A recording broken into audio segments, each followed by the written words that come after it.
शिवो शिवम दोस्तों, आप सभी को महाशिवरात्रि की हार्दिक शुभकामनाएं। प्रार्थना करते हैं कि भगवान शिव, भगवान महादेव आपकी सारे इष्ट को पूरा करे। तो चलिए शुरू करते हैं। पेपर नंबर 5, पहला प्रश्न, central government can give direction to RBI after consulting. RBI को डायरेक्शन देने से पहले सेंट्रल गवर्नमेंट किसके साथ कंसल्टेशन करती है?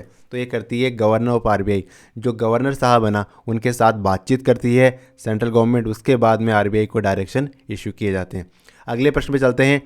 Section 11 of banking regulation act, the foreign bank have to deposit कितना arising out of their business in India, यानी इंडिया में जो बिजनेस है उसका कितना आरबीआई के पास डिपॉजिट करना पड़ेगा जो फॉरेन बैंक है। तो देखो, जितना भी प्रॉफिट होता है ना उनको, उसका 20%, कितना 20% किसका, उनका जो प्रॉफिट होता है उसका हर साल आरबीआई के पास डिपॉजिट करना पड़ता है। किसे? फॉरेन बैंक को। ठीक है, अगले प्रश्न पे चलते हैं। The shareholder of a banking company can exercise maximum कितने percent of total voting right of all shareholder. तो देखो, जो नॉन प्रमोटर शेयर होल्डर है ना किसी कंपनी के, वो अधिकतम कितना रख सकते हैं? 10% वोटिंग राइट रख सकते हैं। अगर हम बात करें इंडिविजुअल की तो कितना? 10%। लेकिन अगर कोई एंटिटी की बात आती है, फर्म की बात आती है, ग्रुप ऑफ पर्सनस की बात आती है, ग्रुप ऑफ पर्सन तो कंपनी में होंगे ना, या फिर किसी ट्रस्ट में होंगे, म्यूचुअल फंड में होंगे, तो वो अधिकतम 15% स्टेक रख सकते हैं, या कह सकते हैं इक्विटी में पार्टिसिपेशन कर सकते हैं। किसके संदर्भ में? बैंकिंग कंपनी के संदर्भ में बात कर रहे हैं। ठीक है, अगले प्रश्न पे चलते हैं। Which of the following statement is correct regarding valuation of immovable secured asset. Immovable है, सिक्योर्ड है, इस प्रकार की एसेट की वैल्यूएशन के संदर्भ में कौन सा कथन है वो करेक्ट है? तो इसका आंसर क्या होगा? इसका आंसर होगा ऑप्शन डी, यानी सारे ही सही है। तो एक एक कथन देख लेते हैं। Authorised officer will obtain estimated value from the approved valuer. दो अथोराइज्ड ऑफिसर है ना, वो अप्रूव्ड वैल्यूअर से इसकी एस्टिमेटेड वैल्यू रखेगा, एस्टिमेटेड वैल्यू लेगा कि कितनी इसकी एस्टिमेटेड वैल्यू है, वो भी अप्रूव्ड वैल्यूअर से लेगा। पहली बात होगी। The borrower need not involve in the valuation process. तो जो उधार ले रहा है और अपनी सिक्योरिटी गिरवी रख रहा है, वो उसके वैल्यूएशन में पार्टिसिपेट नहीं करेगा किसी प्रकार से, क्योंकि ये लेंडर का दायित्व है कि वो बोरोवर को उससे दूर रखे। और तीसरा, valuation by approved valuer and fixing of reserve price is mandatory in case of the immovable assets. और तो क्या कह रहा है कि वैल्यूएशन होना वो अप्रूव्ड वैल्यूअर के माध्यम से होनी चाहिए, है ना। कोई एरा गैरा नत्थु खेरा इसकी वैल्यूएशन नहीं करना चाहिए। और fixing of reserve price of the mandatory in case of the immovable property, और रिजर्व प्राइस भी फिक्स करनी मैंडेटरी होती है। अगले प्रश्न में चलते हैं। ड्रॉवी ऑफ ए चेक कौन होता है? अकाउंट होल्डर होता है या फिर बैंकर होता है? तो देखो, एक बात को गांठ बांध लो, क्या कि जो ड्रॉवी ऑफ द चेक होता है ना, वो ऑलवेज बैंकर होता है। कौन होता है? बैंकर। तो इसका आंसर ऑप्शन बी हो जाएगा। Drawee of a cheque is always a banker. क्या? Drawee of a cheque is always a banker. अगले प्रश्न में चलते हैं। सेक्शन 5B कौन से एक्ट के section 5B definition of the term banking, banking की परिभाषा कौन से अधिनियम की धारा 5B में दी गई है? तो इसका आंसर क्या होगा? इसका आंसर होगा ऑप्शन सी, यानी जो बैंकिंग रेगुलेशन एक्ट है उसकी धारा कौन सी है? 5B। उसमें क्या बता रखा है? बैंकिंग की डेफिनेशन दे रखी है। तो बैंकिंग की डेफिनेशन मैंने आपको पहले भी बताया है और आज हम फिर से देख रहे हैं। बैंकिंग की डेफिनेशन है वो बैंकिंग रेगुलेशन एक्ट है, उसकी धारा है 5 और क्लोज बी उसमें दे रखी है। ठीक है, याद रह जाएगा। अब आप कंफ्यूज हो गए किसमें? आरबीआई एक्ट और बैंकिंग रेगुलेशन एक्ट में। लेकिन यहाँ तो आरबीआई एक्ट ऑप्शन में नहीं है तो कोई दिक्कत नहीं है, लेकिन जब ऑप्शन में आता है थोड़ा कन्फ्यूजन होता है। लेकिन थोड़ा कन्फ्यूजन दूर करना है ना, थोड़ा कन्फ्यूजन रखना ही नहीं है। तो 5B है वो बैंकिंग रेगुलेशन एक्ट की है, और बैंकिंग नाम आया है बैंकिंग रेगुलेशन एक्ट की धारा 5B में। पाँच बार मैंने ये बोल भी दिए। अगले प्रश्न पे चलते हैं। What is the punishment for identity theft in IT act? IT act में आइडेंटिटी थेफ्ट के लिए जो पनिशमेंट है वो कितनी है? तो आइडेंटिटी थेफ्ट कर ली तो उसमें पनिशमेंट है भाई साहब 3 साल की इम्प्रिजनमेंट हो सकती है। आईटी एक्ट की धारा कौन सी है? वो धारा है 74। धारा 74 क्या कहती है? धारा 74 कहती है कि 3 ईयर इम्प्रिजनमेंट, ठीक है, और 1 लाख रुपए पेनल्टी। आईटी का मतलब इनकम टैक्स नहीं है यहाँ पे है इंफॉर्मेशन टेक्नोलॉजी एक्ट। कौन सा है? Information technology act. और देखो एक बार एक्सप्लेनेशन को देख लेते हैं। If any person knowingly create, publishes or otherwise make it available a electronic signature certificate for any fraudulent or unlawful purpose he shall be punished with the imprisonment up to 2 years. ये इसके लिए कह रहा है, किसके लिए? False certificate के लिए। लेकिन ना आइडेंटिटी थेफ्ट के लिए ना ये पनिशमेंट 3 साल की होती है, ठीक है, with fine up to 1 lakh rupees और बोथ, यानी दोनों दे सकते हैं। लेकिन यहाँ पे जो आइडेंटिटी थेफ्ट है ये बहुत बड़ा क्राइम है, तो ये 3 साल की इम्प्रिजनमेंट और 1 लाख रुपए तक का जुर्माना इसमें हो सकता है। आगे चलते हैं। Mortgage is defined under, mortgage कहाँ डिफाइन की गई है? मैंने आपको आज के पिछले वाले वीडियो में बताया, हम बैंकिंग वन लाइनर कर रहे हैं ना, वहाँ पे मैंने आपको बताया है कि मॉर्गेज को कहाँ डिफाइन किया गया है। तो जो ट्रांसफ़र ऑफ प्रॉपर्टी एक्ट है, ट्रांसफर ऑफ प्रॉपर्टी एक्ट है, उसमें मॉर्गेज को डिफाइन किया गया है। तो आंसर क्या हो जाएगा? ऑप्शन सी हमारा राइट आंसर हो जाएगा। यानी ट्रांसफर ऑफ प्रॉपर्टी एक्ट में मॉर्गेज को डिफाइन किया गया है। मॉर्गेज इमूवेबल प्रॉपर्टी के संदर्भ में होती है, ठीक है, लेकिन पजेशन किसके पास में होता है? पजेशन बोरोवर के पास में ही होता है। अगले प्रश्न पे चलते हैं। When a secured creditor take over the management of business of a borrower he may appoint, यानी एक सेक्योर्ड क्रेडिटर है और उसने बोरोवर के बिजनेस को मतलब अपने कब्जे में ले लिया है, तो वो किसको अपॉइंट कर सकता है?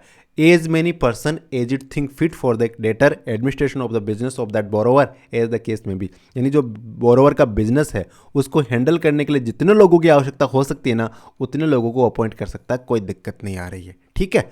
किस संदर्भ में? सिक्योर्ड क्रेडिटर है और उसने क्या कर लिया है? मैनेजमेंट पर कब्जा कर लिया है। कब्जा तो क्या मतलब थोड़ा सा ऐसे टिपिकल साउंड करता है, लेकिन उसने अपने पोजीशन में ले लिया मैनेजमेंट को, ठीक है। तो वो कितने भी बंदों को अपॉइंट कर सकता है जितने की उस संदर्भ में आवश्यकता है। अगले प्रश्न में चलते हैं। One of your customer lost the fixed deposit receipt issue by the bank, यानी एफडी खो दी उसने। To obtain a duplicate FD he need to furnish, अब उसको डुप्लीकेट एफडी चाहिए। अब बताओ उसको क्या फर्निश करना पड़ेगा? तो सीधी सिंपल सी कहानी है, ये तो आपको रोज़ करते हो ये कार्य, रोज़ तो कहाँ करते हो लेकिन अक्सर करते हो। तो इन इंडेमनिटी बॉन्ड, क्या आंसर होगा इसका? उसको इंडेमनिटी बॉन्ड देना पड़ेगा। क्या देना पड़ेगा? Indemnity bond. अच्छा, ये इंडेमनिटी बॉन्ड क्या होता है? सबसे पहले अभी पूछा ना आपको मॉर्गेज कहाँ डिफाइन किया गया है, तो ये बताओ इंडेमनिटी बॉन्ड कहाँ डिफाइन किया गया है? तो धारा 124 है किसकी? Indian contract act. और इंडियन कॉन्ट्रैक्ट एक्ट कब का है? 1872 का। उसमें इंडेमनिटी बॉन्ड के बारे में बताया गया है कि इंडेमनिटी बॉन्ड है ना, एक एग्रीमेंट होता है बिटवीन दो पार्टीज के बीच में, where one person promises to make payment for the losses and damages of another person caused by his or her conduct by another party. यानी वो अपने कंडक्ट के कारण अगर वो दूसरे को खर्च नुकसान होगा ना, तो फिर वो पे करेगा उसके बदले, ठीक है। अगले प्रश्न में चलते हैं। The presiding officer of DRT, DRT का जो प्रिजाइडिंग ऑफिसर होता है ना, उसको कौन अपॉइंट करता है? तो डीआरटी का प्रिजाइडिंग ऑफिसर है, उसको कौन अपॉइंट करता है? तो इसका आंसर होगा ऑप्शन सी, जो सेंट्रल गवर्नमेंट है वो डीआरटी के प्रिजाइडिंग ऑफिसर को अपॉइंट करती है। कौन अपॉइंट करती है? सेंट्रल गवर्नमेंट, ठीक है। तो आंसर क्या हो जाएगा? ऑप्शन सी हमारा राइट आंसर हो जाएगा। अगले प्रश्न पे चलते हैं। What is the fee payable for the debt amount above ₹10 lakh, यानी जो 10 लाख रुपए से ऊपर के वो है केसेज है डीआरटी में लगा रहे हैं, तो उसमें कितनी फीस देनी पड़ेगी? तो देखो इसका आंसर क्या होगा? इसका आंसर होगा ऑप्शन ए, यानी 1,000 पर एवरी 1 लाख, यानी 12,000 रुपये तो उसके लगेंगे। 10 लाख तक 12,000 रुपये लग गए। इसके बाद में हर 1,000 पे उसको 1 लाख रुपये 1 लाख पे 1,000 रुपये उसको देने पड़ेंगे, ठीक है ना। तो 12, अब मान लीजिए 15 लाख है, तो 15 लाख पे कितना देना पड़ेगा? तो 12 और 5 17,000 रुपये देना पड़ेगा ना, क्योंकि 10 लाख तक कितना दे रहा है? 12,000 तो दे रहा है। और अब ये देखो प्रश्न देखते हैं पहले, उसके बाद में व्याख्या देखेंगे। What is the maximum amount of fees payable for filing A recovery case with the debt recovery tribunal. अब हमने बात करी कि 10 लाख रुपए तक तो 12,000 देने पड़ेंगे, उसके बाद में तो देखो अधिकतम कितने देना पड़ेगा। मान लीजिए अमाउंट बहुत बड़ा है, अधिकतम कितना देना पड़ेगा? तो डीआरटी में जो अधिकतम फीस होगी ना, वो 1.5 लाख होगी। कितनी होगी? 1,50,000। तो देखो किस प्रकार से कार्य करता है फीस वाला framework. What is the fees for filing an original application before the tribunal?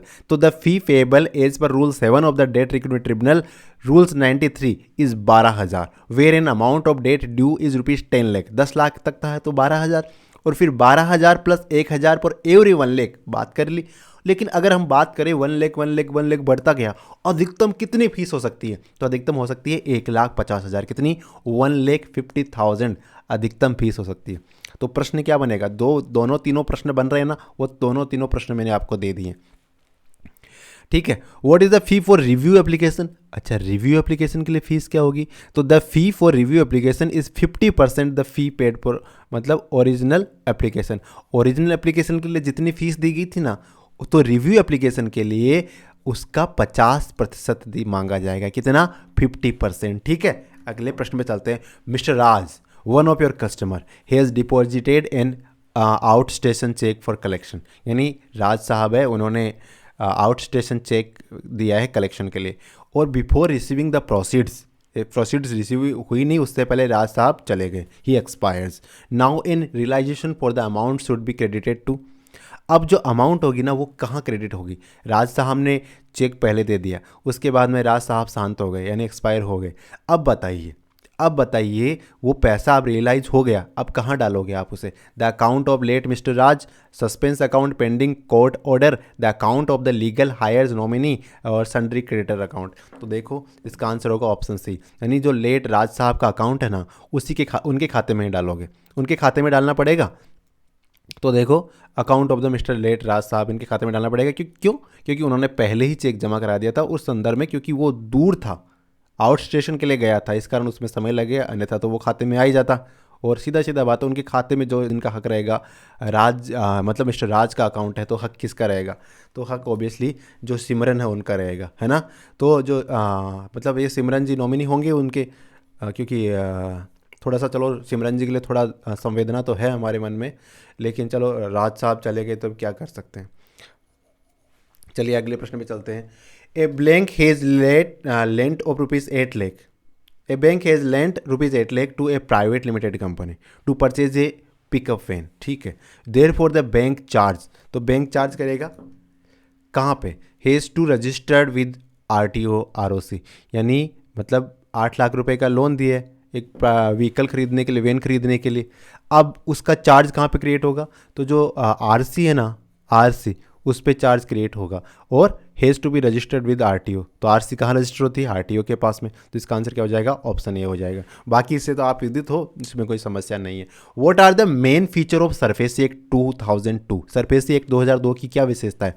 To put a legal system for securitization. देखिए सरफेसी एक्ट के जो भी हम 30 पेपर करेंगे, उसमें 20-25 क्वेश्चन तो अब सरफेसी के करेंगे, क्योंकि एक प्रश्न तो एक्सपेक्टेड है। अगर 60% बैंकिंग के आ रहे हैं ना, तो सरफेसी का तो आएगा ही आएगा। अगर नहीं आएगा तो फिर क्रांति करनी पड़ेगी, है ना। तो what are the main feature of SARFAESI act 2002? To put a legal system for securitization, empowering bank and financial institution to take possession of the mortgage security, to sell the securities without intervention of the court, या all of the above। तो इसका answer क्या होगा? All of the above. तो feature क्या है? Legal system बनाया है सिक्योरिटाइजेशन के लिए, बिल्कुल, कोर्ट का इंटरवेंशन नहीं होगा ना इसमें। और empowering the bank to finance institution take possession, तो जो मॉर्गेज प्रॉपर्टी उसकी पोजेशन लेने का अधिकार देता है, बिल्कुल देता है। और जो सिक्योरिटी पोजेशन मिली उसको बेचने का अधिकार देता है विदाउट कोर्ट इंटरवेंशन। सही बात है, इसका मतलब ये सारी बातें सही है। तो अच्छी अच्छी बातें हैं ना, तो ज़्यादातर सही होती है। अगले प्रश्न में चलते हैं।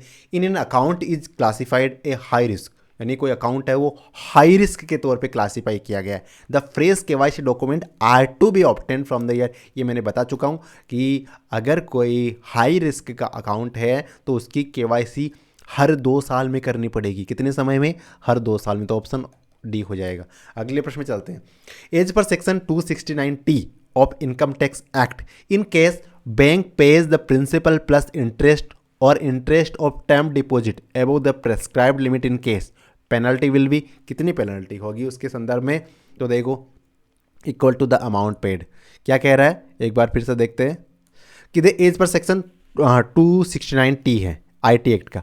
Bank pays the principal plus interest or interest of term deposit above the prescribed limit, यानी कैश में जितना पे करना चाहिए था ना, उससे अधिक कैश में पेमेंट कर दिया। अब पेनल्टी कितनी होगी ये पूछ रहा है।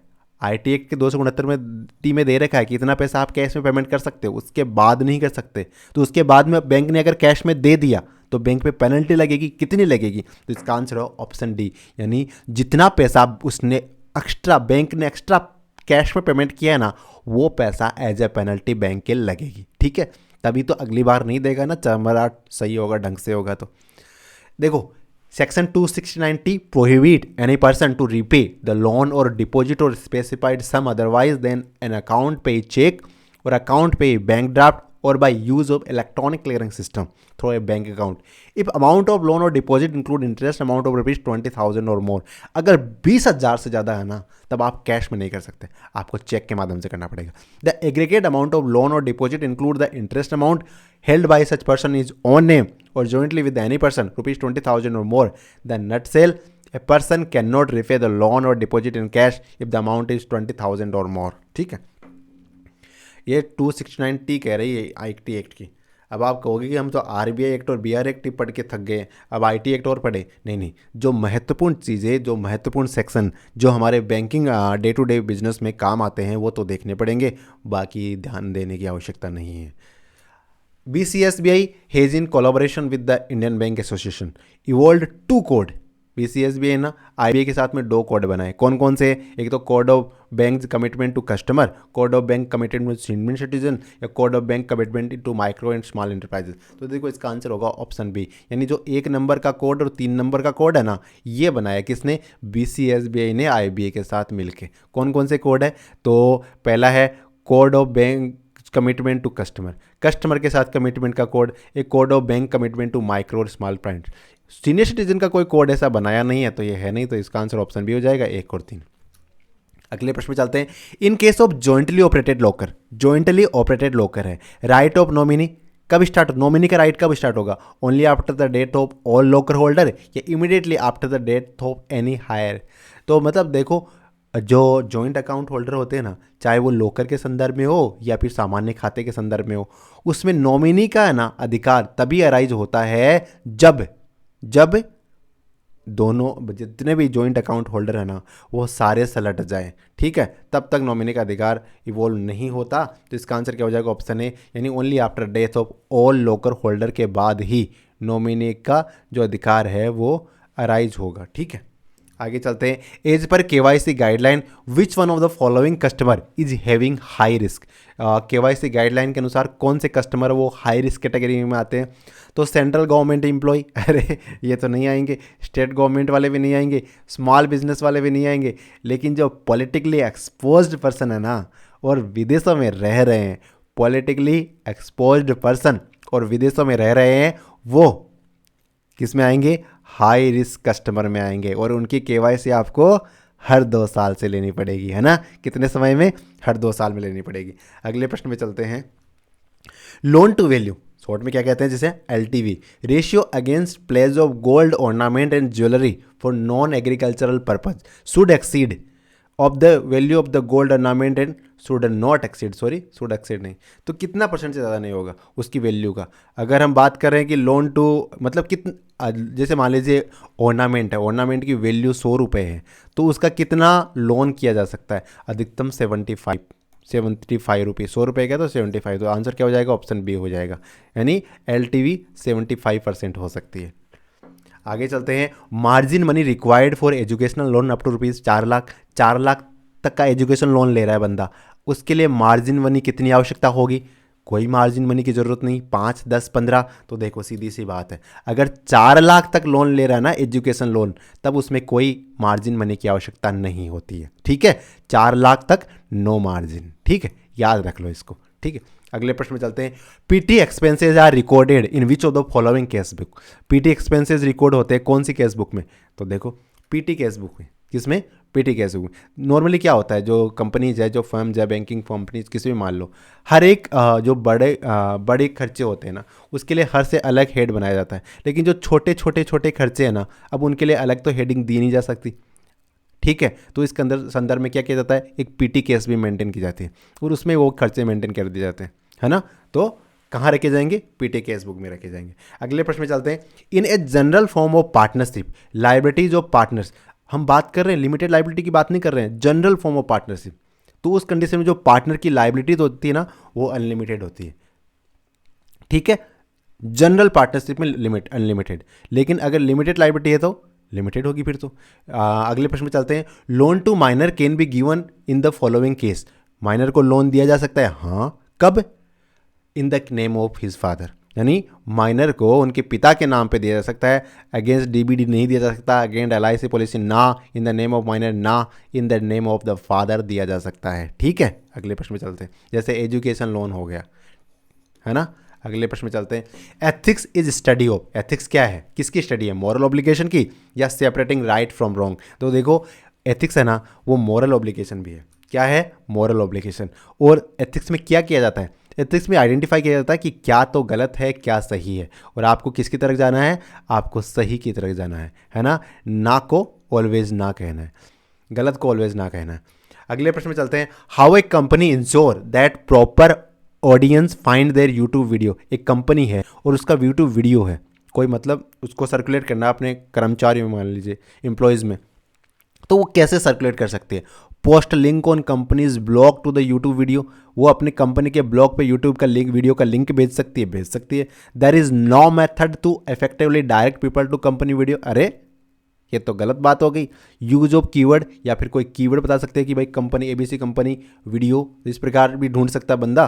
तो इस प्रकार 1 और 3 विकल्प है ना, वो हमारे सत्य हो जाते हैं। तो इस प्रकार से कंपनी अपने जो एम्प्लॉयज़ है उनको डायरेक्ट कर सकती है कि आप हमारे वीडियो पे जाके देख सकते हो। तो इसका आंसर ऑप्शन बी यानी 1 और 3 हमारा राइट हो जाएगा। अगले प्रश्न में चलते हैं। Maximum number of partner in banking partnership firm, banking partnership firm में अधिकतम कितने पार्टनर्स हो सकते हैं इन टाइम ऑफ कौन से एक्ट। तो देखो कंपनीज एक्ट 1956 है, इसके अनुसार एक बैंकिंग कंपनी में अधिकतम 10 पार्टनर हो सकते हैं। किसमें, बैंकिंग कंपनीज एक्ट 1956 के अनुसार। अभी तो कंपनी एक्ट रिप्लेस हो गया है, लेकिन जब उस संदर्भ में थोड़ा सा पुराना प्रश्न है तो इस पर आप देख सकते हो। अगले प्रश्न पे चलते हैं। Which among the following is not term deposit issued by commercial bank. इनमें से कौन सा है जो टर्म डिपॉजिट नहीं है, आपको आइडेंटिफाई करना है कौन से तो टर्म डिपॉजिट है, कौन से कासा में आते हैं, है ना। टाइम डिपॉजिट है, डिमांड डिपॉजिट है। तो देखो current account, fixed deposit, recurring deposit या री इन्वेस्टमेंट डिपॉजिट।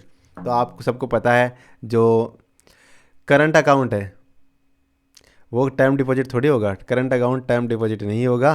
तो इसका आंसर ऑप्शन ए हो जाएगा। बाकी एफडी, रिक्योरिंग, ये सारा, तो इसका आंसर डी ना होके इसका आंसर क्या होगा, ए होगा। अगले प्रश्न में चलते हैं। The minimum period for opening FCNR deposit account, FCNR deposit account के लिए मिनिमम पीरियड कितना होगा, तो 1 साल। एफसीएनआर डिपॉजिट अकाउंट के लिए minimum period, FCNR deposit period, minimum period for opening FCNR deposit account is 1 year. कम से कम 1 साल के लिए आपको खोलना ही पड़ेगा। अगले प्रश्न में चलते हैं। IPO, initial public offering, mean an unlisted company make to the public for the first time. IPO क्या होता है, इनिशियल पब्लिक ऑफरिंग, यानी जब कोई कंपनी है वो अपने शेयर्स को सबसे पहले पब्लिक के लिए जारी करती है कि कोई भी आके वहाँ पे इन्वेस्ट कर सकता है, उनको खरीद सकता है, इसे आईपीओ कहते हैं। और पहली बार कर दिया, इसके बाद दूसरी बार करते हैं उसे एफपीओ यानी फर्दर पब्लिक ऑफरिंग कहते हैं। ये तो आपको पता है। अब इस संदर्भ में कौन सा कथन सही है, fresh issue of securities, IPO में जो सिक्योरिटीज वो फ्रेश इश्यू करती है, कथन सही है। इसके बाद कह रहा है offer it's existing securities for sale, तो वो शुरुआती सिक्योरिटीज़ है उनको भी सेल के लिए कर सकती है, लेकिन वो पहले स्टॉक एक्सचेंज पे नहीं कर रही थी ना, तो ये भी काउंट होंगी इसमें, ठीक है ना। क्योंकि पहले तो कंपनी ने इशू ही नहीं किया, पहली बार कंपनी मतलब आईपीओ ला रही है, तो पहले मतलब इंटरनल लोगों के पास अगर सिक्योरिटीज़ है तो कोई दिक्कत नहीं, तो उसको भी वो इश्यू कर सकते हैं, तो कोई दिक्कत नहीं। तो दोनों ही कथन हमारे सत्य हो जाएंगे, बोथ 1 और 2, और ऑप्शन डी हमारा राइट हो जाएगा। अगले प्रश्न में चलते हैं। The legal status of a mutual fund in the form of, जो म्यूचुअल फंड होता है वो क्या होता है, partnership firm, proprietorship firm, joint stock company या ट्रस्ट। तो म्यूचुअल फंड है वो क्या होता है, वो एक ट्रस्ट की तरह कार्य करता है। किस तरह, ट्रस्ट की तरह कार्य करता है। क्यों, क्योंकि जो म्यूचुअल फंड होल्डर है वो क्या करते हैं, विभिन्न इन्वेस्टर से पैसे को ले लेते हैं और उस पैसे का पूल करके उसे राइट जगह इन्वेस्ट करते हैं। तो एक तरीके से वो क्या करेंगे, उनका जो इन्वेस्टर्स है उनके लिए ट्रस्ट का काम ही तो कर रहे हैं ना, एक तरीके से जनसेवा कह सकते हैं, एक तरीके से जनसेवा तो क्या ही करेंगे, लेकिन समझ सकते हैं सिमिलर टू दैट कि वो उनके पैसे को अधिकतम बना के देंगे। तो ये ट्रस्ट की तरह कार्य करते हैं, तो ऑप्शन डी हमारा राइट हो जाएगा। म्यूचुअल फंड जो है ना वो ट्रस्ट की तरह कार्य करते हैं, ठीक है। अगले प्रश्न में चलते हैं। The difference between ATM card and debit card, debit card और एटीएम कार्ड के बीच में डिफरेंस क्या है, तो इसका आंसर होगा ऑप्शन सी, यानी debit card can be used in online transaction. Debit card है ना वो ऑनलाइन ट्रांजेक्शन में यूज किए जा सकते हैं, ठीक है, पोस्ट मशीन में यूज किए जा सकते हैं, है ना, और एटीएम कार्ड में भी उपयोग किए जा सकते हैं, एटीएम मशीन में भी यूज जा सकते हैं। लेकिन जो एटीएम कार्ड होते हैं ना वो सिर्फ एटीएम मशीन में विड्रॉल किए जा सकते हैं। लेकिन जो हमारे मोस्टली कार्ड होते हैं वो एटीएम कम डेबिट कार्ड ही होते हैं, यानी एटीएम कार्ड भी होते हैं वो डेबिट कार्ड भी होते हैं। क्योंकि एक कह सकते हैं इस प्रकार, जैसे रीजनिंग में समझते हो आप कि एटीएम और एटीएम कार्ड और ये डेबिट कार्ड, यानी डेबिट कार्ड का एक फॉर्म है एटीएम कार्ड। ठीक है, आगे चलते हैं। Which of the following is an example of prepaid card. Prepaid card कौन से? Travel card, credit card, gift card. तो देखो क्रेडिट कार्ड है ना, क्रेडिट कार्ड प्रीपेड कार्ड नहीं है। क्रेडिट कार्ड में क्या होता है, आप पैसा पहले लेते हो, चुकाते बाद में हो, तो ये तो प्रीपेड कार्ड हुआ नहीं। इसके अलावा ट्रेवल कार्ड प्रीपेड होता है, गिफ्ट कार्ड प्रीपेड होता है। तो 1 और 3 हमारा राइट आंसर हो जाएगा। 1 और 3 कहाँ आ रहा है, तो ये ऑप्शन बी में आ रहा है, तो ऑप्शन बी हमारा राइट हो जाएगा। अगले प्रश्न में चलते हैं। Who fixes the insurance premium rates for some of the general insurance product. General insurance product के लिए जो इंश्योरेंस प्रीमियम के जो रेट्स है कौन डिसाइड करता है? कुछ परिस्थितियों में, हर बार नहीं। तो ये करता है टैरिफ एडवाइजरी कमेटी। कौन? टैरिफ एडवाइजरी कमेटी ऐसा करती है। टैरिफ एडवाइजरी कमेटी क्या है? तो जो इंश्योरेंस एक्ट है ना, इंश्योरेंस एक्ट कब का है? 1938 का। कब का है? 1938 का। और उसके सेक्शन है 64U। अब आप कह दोगे कि अब इंश्योरेंस एक्ट लेके आ गया। देखो हमें इम्पोर्टेंट जो सेक्शंस है, एक्ट है, वो तो देखने ही पड़ेंगे ना। वो क्या कह रहा है? Establishment of tariff advisory committee, ये 64U के तहत स्थापित की गई है। With effect from the commencement of the insurance amendment act 1968 there shall be established a committee to be called the tariff advisory committee. तो ये टैरिफ एडवाइजरी कमेटी की स्थापना कब की गई? तो 1968 में की गई। और कौन से सेक्शन के माध्यम से? तो इंश्योरेंस एक्ट है 1938 का, उसके 64U नाम की जो सेक्शन है ना, उसके माध्यम से इसकी स्थापना की गई। अगले प्रश्न में चलते हैं। Insurance policy taken by a business firm on the life of very important person to project the firm against financial loss, इसे क्या कहते हैं? तो इसे कहते हैं कीमेन पॉलिसी। यानी आपकी कंपनी, आपके लिए, बैंक के लिए बहुत महत्वपूर्ण हो, और आप बैंक के लिए बहुत बड़ी एसेट्स हो, और सही मायने में आप ही बैंक की असली एसेट्स हो, क्योंकि बैंक फायदे में जाएगा, नुकसान में जाएगा, इट्स डिपेंड ऑन यू। आप शानदार बंदी होना, तो कोई भी ऑर्गेनाइजेशन आपको नहीं छोड़ सकता, और आपके लिए क्या लेगा? वो की मेन पॉलिसी। यानी जो सबसे महत्वपूर्ण प्रश्न होते हैं ना बैंक के, कंपनी के, तो उनके लिए जो फर्म होती है वो क्या पॉलिसी लेती है? वो की मेन पॉलिसी लेती है, ताकि अगर मतलब कुछ भी नेगेटिव पॉजिटिव हो तो कंपनी को उस व्यक्ति का नुकसान का भरपाई, वैसे उस व्यक्ति की नुकसान की भरपाई कभी नहीं हो सकती। अगले प्रश्न में चलते हैं, लेकिन बोल बच्चन वाली बात हो गई नहीं। तो the minimum capital to start a new insurance company in India. Bharat में अगर नई इंश्योरेंस कंपनी स्थापित करनी हो तो कम से कम कैपिटल कितनी चाहिए? तो भाई साहब आपको चाहिए 1,000 करोड़, 100 करोड़, 1,000 करोड़ नहीं, आपको 100 करोड़ चाहिए। और हमारी जो इंश्योरेंस रेगुलेटरी है ना, IRDAI, ये क्या चाहती है? ये चाहती है कि जो 100 करोड़ की केप लगा रखी है ना, इसे ख़त्म करो। तो इस संदर्भ में IRDAI in talk with government, तो ये आप नोटिस, ये न्यूज़ देखो, ये न्यूज़पेपर की कटिंग है, ये मैंने उठाई है। तो IRDAI in talk with government to relax 100 crore entry capital for insurer. ठीक है, तो इस संदर्भ में समझ सकते हैं कि वर्तमान में केप कितनी है? 100 करोड़ है। लेकिन जिस हिसाब से IRDAI इस दिशा में कार्य कर रही है, तो धीरे आगे समय में जल्द ही इसमें परिवर्तन होने की संभावना भी है। तो हमें लगातार करंट अफेयर के साथ भी टच में रहना है। अगले प्रश्न में चलते हैं। Refer to the right of banker to adjust the credit and debit balance of customer without obtaining any letter of set off और without giving any notice to the customer. यानी जो बैंकर है उनके पास में ये अधिकार कि जो, यानी कस्टमर के 2 खाते, उनके डेबिट क्रेडिट को एडजस्ट करना, एक तो ये अधिकार। वो अधिकार मतलब अगर एक खाते में क्रेडिट पड़ा है, एक खाते में डेबिट, मतलब उधार पड़ा है और ड्यू हो गए उधार वो चुकाना, तो बैंकर के पास उसको एडजस्ट करने का अधिकार है। या न तो कस्टमर को नोटिस दिया, न उसको बताया, वो उसकी कोई साइन सुइन ले, तो इस अधिकार को क्या कहेंगे? तो इसे कहेंगे ऑटोमेटिक सेटअप। क्या कहेंगे? इसे हम कहेंगे ऑटोमेटिक सेटअप। क्या कहेंगे? ऑटोमेटिक सेटअप कहेंगे। ठीक है, अगले प्रश्न पे चलते हैं। The number of which component of central board of director of RBI does not match. मतलब RBI के जो की मेन है, एग्जीक्यूटिव्स है, उनके संदर्भ में कौन सा सही नहीं है? तो RBI में एक गवर्नर होता है, बिल्कुल होता है, शक्तिकांत दास साहब है। डेपुटी गवर्नर 6 होते हैं क्या? ये आप बताओ।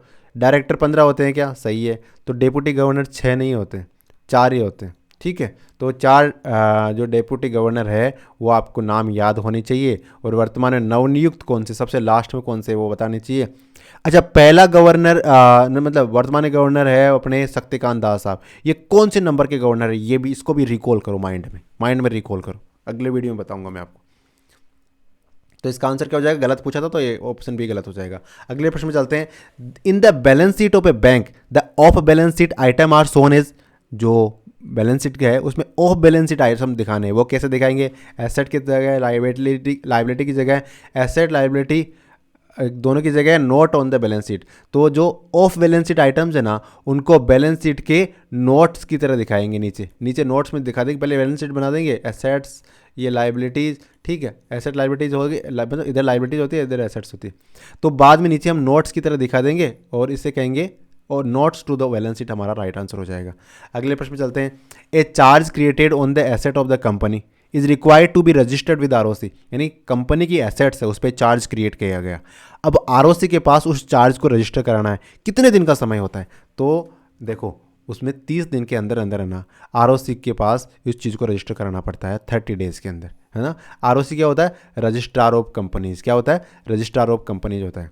अगले प्रश्न में चलते हैं। Who can't participate in call money notice money market, call money notice money market में कौन पार्टिसिपेट नहीं कर सकता, शेड्यूल कमर्शियल बैंक कर सकते हैं, कोऑपरेटिव बैंक कर सकते हैं, primary deposit dealers primary dealers कर सकते हैं, लेकिन जो अपने आरआरबी होते हैं ना, वो call money notice money market में पार्टिसिपेट नहीं करते। कौन नहीं करते, आरआरबीज नहीं करते। तो आंसर क्या हो जाएगा, ऑप्शन सी हो जाएगा। फेरा वॉज रिप्लेस्ड बाय फेमा, यानी पहले था फॉरेन एक्सचेंज रेगुलेटरी एक्ट, बाद में आ गया फॉरेन एक्सचेंज मैनेजमेंट एक्ट। कब से प्रभावी हुआ फेमा, फेमा हुआ भैया 1/6/2000, यानी 1 जून 2000 से, कब से, 1 जून 2000 से ये अपना फेमा प्रभावी हुआ। कौन सा, फेमा। फेरा की जगह फेमा क्यों लाया गया, क्योंकि हमारे फॉरेक्स रिजर्व कम हो गए थे और हमें अपनी पॉलिसी में थोड़े बदलाव करने पड़े, इस कारण हमने फेमा लेके आए, और ये अस्तित्व में कब आया, 1/6/2000 से इसने फेरा की जगह फेमा आ गया। ठीक है, आगे चलते हैं। The tenor of issue certificate of deposit can be up to, तो सर्टिफिकेट डिपॉजिट क्या है, मनी मार्केट इंस्ट्रूमेंट है, और मनी मार्केट इंस्ट्रूमेंट है वो अधिकतम कितने समय के हो सकते हैं, अधिकतम 12 महीने के हो सकते हैं। तो हमारा आंसर क्या हो जाएगा, सर्टिफिकेट ऑफ डिपॉजिट है ना, अधिकतम 12 महीने के हो सकते हैं। अगले प्रश्न में चलते हैं। Minimum and maximum number of share holder in a public limited company, कोई पब्लिक लिमिटेड कंपनी है, कम से कम कितने सदस्य होंगे, तो भाई साहब कम से कम होंगे 7 सदस्य, कितने, 7, और अधिकतम कोई सीमा नहीं है, कितने भी हो सकते हैं, है ना। तो क्या आंसर हो जाएगा, ऑप्शन सी, यानी जो पब्लिक लिमिटेड कंपनी है, पब्लिक लिमिटेड कंपनी है, तो उसमें कम से कम 7 सदस्य, अधिकतम की कोई सीमा नहीं। अगले प्रश्न में चलते हैं। The data processing NEFT clearing centre national clearing cell कहाँ पे, आरबीआई का जो डेटा प्रोसेसिंग सेंटर है ना, NEFT clearing cell, national clearing cell कहाँ पे है, तो वो देखो फाइनेंशियल कैपिटल कहाँ पे, मुंबई, वहीं पे, सॉरी, आरबीआई का नेशनल क्लियरिंग सेल है नेफ्ट क्लियरिंग सेंटर के संदर्भ में।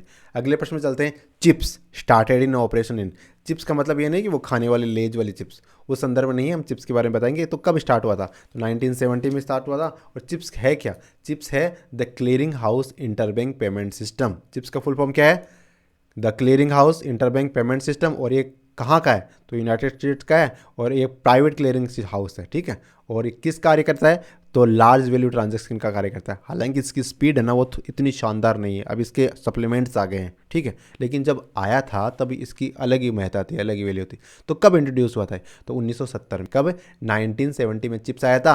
अब आपसे पूछे कि चिप्स की फुल फॉर्म, तो clearing house interbank payment system, clearing house interbank payment system large value cheque को क्लियर करने के लिए, लार्ज वैल्यू ट्रांजेक्शन को क्लियर करने के लिए किया जाता है, इंटरबैंक के लिए सिस्टम है। ठीक है, आगे चलते हैं। What are we going to do and how are we going to do, हम क्या करेंगे और कैसे करेंगे। In which of the following categories these 2 questions fall, कौन सी कैटेगरी में आते, तो ये प्लानिंग वाली बात होगी ना भैया, क्या प्लानिंग, कि हम क्या करेंगे, हम कैसे करेंगे, ये तो प्लानिंग है सीधी सीधी। तो ऑप्शन बी हमारा राइट हो जाएगा। अगले प्रश्न में चलते हैं। Which of the following is correct, the borrower can file an appeal with DRT only after the secured creditor take possession of the asset, borrower can not file an appeal in civil court, writ petition can be filed in the high court of any time, all of the above. तो इसमें कौन सा सही है, तो ये सारे कथन सही है।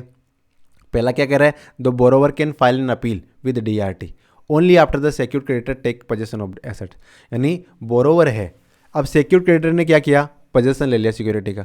अब बोरोवर डीआरटी के पास जा सकता है, हाँ बोरोवर भी डीआरटी के पास जा सकता है, लेकिन कब? जब पोजीशन में ले लिया क्रेडिटर ने उसको, ठीक है। अब borrower can not file appeal in the civil court, civil court में नहीं कर सकता बिल्कुल, क्योंकि उसके पास क्या है? डीआरटी वाला विकल्प खुला हुआ है। और writ petition can be filed in the high court any time, लेकिन रीट पिटिशन फाइल कर सकता है।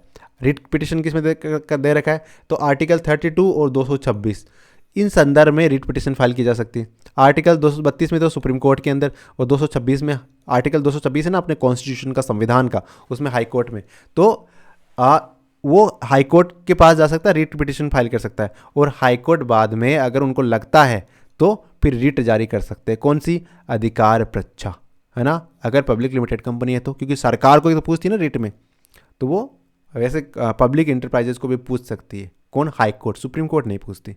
सुप्रीम कोर्ट की जो रीट पिटिशन की जो क्षेत्राधिकार है ना, वो हाई कोर्ट के मुकाबले सीमित है। वैसे सुप्रीम कोर्ट सोल पावरफुल है, लेकिन रीट पिटिशन के मामले में हाई कोर्ट के पास ज़्यादा मतलब सेक्टर्स हैं, ठीक है। आगे चलते हैं। Issuance of DR is based on the increase in demand in the depository receipt, है ना, इश्यू है। अब डिमांड में क्या फ़र्क पड़ेगा? लोकल मार्केट, कहाँ पे डिमांड बढ़ेगी? लोकल मार्केट में, इंटरनेशनल मार्केट में, एग्जिस्टिंग शेयर होल्डर्स के पास में। तो देखो अगर डिपॉजिटरी रिसिप्ट को इश्यू किया गया, ठीक है, तो डिमांड कहाँ बढ़ेगी? लोकल मार्केट में डिमांड बढ़ेगी। कहाँ बढ़ेगी? लोकल मार्केट में। डिपॉजिटरी रिसिप्ट क्या होता है? भारत की कंपनी विदेशी इन्वेस्टर्स को अट्रैक्ट करती है डिपॉजिटरी रिसिप्ट के माध्यम से। तो अब यहाँ पे जो मान लीजिए इंडिया का मार्केट है, इंडिया का मार्केट में क्या है? वो 100 शेयर इश्यू करती और यहाँ के इन्वेस्टर पहले उनको लेते। अब मान लीजिए पहले इन्वेस्टर लेने वाले उतने ही है जितने पहले थे। अब उसने मान लीजिए कि 20 शेयर की डीआर में कन्वर्ट कर दिया और विदेशी मार्केट में डाल दिए। अब भारत में इन्वेस्ट करने के लिए इन्वेस्टर के बाद कितने बचे? तो 80 ही बचे। अब यहाँ पे क्या होगी? डिमांड बढ़ जाएगी ना, क्योंकि लेनदार तो उतने ही है, लेकिन जो सप्लाई है वो कम होगी। तो इस प्रकार से लोकल मार्केट में डिमांड बढ़ेगी, समझ सकते हैं। आगे चलते हैं। एडीआर, अमेरिकन डिपॉजिटरी रिसिप्ट, यानी that do not qualify or not intended to be listed on stock exchange are refer to, यानी जो अमेरिकन डिपॉजिटरी रिसिप्ट है वो स्टॉक एक्सचेंज पे जो लिस्टेड नहीं है, तो उन्हें हम कैसे रेफर करेंगे? उन्हें कहेंगे लेवल 1 की एडीआर। क्या कहेंगे? लेवल 1 की अमेरिकन डिपॉजिटरी रिसिप्ट कहेंगे। क्या? किसे? ADR that do not qualify और that are not intended to be listed on stock exchange referred as level 1 के एडीआर कहलाएंगे। किसकी? लेवल 1 के एडीआर। अगले प्रश्न में चलते हैं। Which of the following has been included in the eligible investment for the purpose of SLR? Statutory liquidity ratio के अंदर मतलब क्या होता है? सीआरआर तो आपको कैश फॉर्म में रखनी पड़ती है आरबीआई के पास में, लेकिन एसएलआर आप गोल्ड और गवर्नमेंट अप्रूव्ड सिक्योरिटीज़ में रख सकते हो। तो इसमें से कौन सा है जो जिसमें आप इन्वेस्ट कर सकते हो? तो कैश मैनेजमेंट बिल है ना, उसमें आप कर सकते हो, ठीक है। तो देखो ये मैंने आपके सामने लिस्ट दे दी कि किसकी एसएलआर में कौन कौन सी सिक्योरिटीज़ वो क्वालिफाई करती है। कैश करता है, गोल्ड वैल्यू करती है, बाकी आप ध्यान से पढ़ लेना। अगले प्रश्न में चलते हैं। Which of the following functions are not being performed by the Reserve Bank of India? Reserve Bank of India इनमें से कौन से फंक्शन को परफॉर्म नहीं करता? Regulation of bank in India, ये तो करता है, बैंकों के पापा है रिजर्व बैंक तो। Regulation of foreign direct investment, अरे ये तो आरबीआई का काम थोड़ी फॉर एफडीआई को रेगुलेट करना नहीं। Foreign currency management, currency management तो करता है, बिल्कुल करता है, और करेंसी मैनेजमेंट इंडिया ये भी करता है। इसका मतलब क्या हो गया? Regulation of foreign direct, FDI का रेगुलेशन नहीं करता, एफडीआई का रेगुलेशन आरबीआई नहीं करता है, ठीक है, प्राइमरी रूप से, ठीक है। अगले प्रश्न में चलते हैं। Distribution of insurance product and insurance policies by bank as corporate agent, यानी जो इंश्योरेंस प्रोडक्ट होते हैं वो बैंक बेचते हैं कॉर्पोरेट एजेंट के रूप में, तो इसे क्या कहते हैं? तो सीधी सी बात है, इसको बैंक इंश्योरेंस कहते हैं। बैंक और इंश्योरेंस की संधि कर दी है यहाँ पे, बैंक को इंश्योरेंस बना दिया है, ठीक है। अगले प्रश्न में चलते हैं। When the rate of inflation increases, मतलब महंगाई बढ़ गई है ना, उसका क्या प्रभाव पड़ा? तो इसका प्रभाव पड़ा purchasing power of money decreases. महंगाई बढ़ गई तो मनी की परचेजिंग पावर है ना वो कम हो गई। मैं समझाता हूँ आपको। कोई ए वस्तु है, पहले 100 रुपये में आ रही थी, ठीक है, अब महंगाई बढ़ गई, इसका तात्पर्य क्या हो गया? वही वस्तु अब 120 रुपये में आ रही है। महंगाई बढ़ गई ना, मान रहे हो? ठीक है। अब देखो, अब ए वस्तु लेने के लिए पहले क्या 100 रुपये पर्याप्त थे, है ना, अब मतलब 100, अब 120 देने पड़ रहे हैं, यानी 120 काउंटर करेंगे इस ए वस्तु के लिए, पहले 100 ही काफ़ी थे इसके लिए। तो इसका मतलब क्या हो गया? ये जो इसमें काउंटर कर रहे हैं ना, जो पार्टिसिपेट कर रहे हैं 100, ये कमज़ोर हो गए कहीं ना कहीं, है ना। तो इसका मतलब क्या होगा, purchasing power of money decreases, money की परचेसिंग पावर कम होगी। यानी 100 रुपये पहले खरीद सकते थे, अब उसको खरीदने के लिए 100 से काम नहीं चलेगा, और आने पड़ेंगे, है ना। अगले प्रश्न में चलते हैं। Which of the following is not considered a money market instrument, कौन सा मनी मार्केट इंस्ट्रूमेंट नहीं है। ट्रेजरी बिल तो है, रीपर्चेज एग्रीमेंट भी है, कॉमर्शियल पेपर भी है, सर्टिफिकेट ऑफ डिपॉजिट भी है, लेकिन शेयर और बॉन्ड, शेयर और बॉन्ड मनी मार्केट के नहीं, ये कैपिटल मार्केट के हैं। किसके, कैपिटल मार्केट के इंस्ट्रूमेंट है, यानी लॉन्ग टर्म सिक्योरिटीज़ कह सकते हैं। मनी मार्केट में लगभग 12 महीने तक की जो सिक्योरिटीज़ है, जो डीलिंग होती है, मैक्सिमम 12 महीने वो शामिल होते हैं। तो treasury bill, repurchase agreement, commercial paper और सर्टिफिकेट ऑफ डिपॉजिट ये मनी मार्केट के इंस्ट्रूमेंट है, लेकिन शेयर और बॉन्ड क्या है, कैपिटल मार्केट के इंस्ट्रूमेंट है। अगले प्रश्न में चलते हैं। गुड्स एंड सर्विस टैक्स यानी GST would replace which of the following, GST किसे रिप्लेस करा, तो देखो जीएसटी ने वेट को रिप्लेस किया। आप कहोगे ये तो सर्विस टैक्स को भी रिप्लेस किया, हाँ उसको भी किया, लेकिन सर्विस टैक्स का यहाँ नाम लिखा है क्या, नहीं लिखा। तो वैल्यू एडेड टैक्स को तो किया और सर्विस टैक्स को भी किया, तो इसका मतलब जीएसटी ने वेट और सर्विस टैक्स को इंक्लूड किया है अपने अंदर। अगले प्रश्न में चलते हैं। Which of the following committee task forces was set up to suggest reform in banking sector, तो बैंकिंग सेक्टर को रिफॉर्म करने के लिए जो नरसिम्हन साहब थे ना, वो मतलब उन्होंने क्रांति ला रखी थी एक तरीके से। अभी थोड़े दिनों पहले उनका निधन भी हुआ है।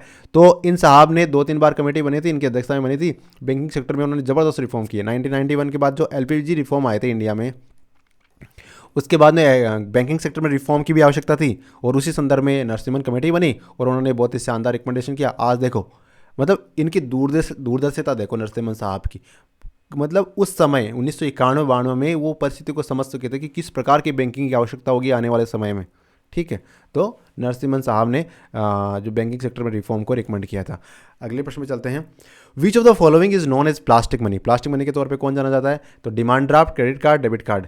तो देखो क्रेडिट कार्ड और डेबिट कार्ड है ना, वो प्लास्टिक मनी के रूप में जाने जाते हैं। तो इसका आंसर क्या हो जाएगा, सी, और मतलब 2 और 3 हमारा आंसर हो जाएगा। इस प्रकार इस वीडियो का बैंकिंग वाला पार्ट हमने कर लिया है। आशा करते हैं आपको पसंद आया है, और लगातार बने रहो, पढ़ते रहो, और किसी प्रकार की पॉजिटिव क्रिटिसिज्म का हम स्वागत करते हैं। आपके सुझाव हो तो आप हमें लिख सकते हो। बाकी थैंक यू, धन्यवाद।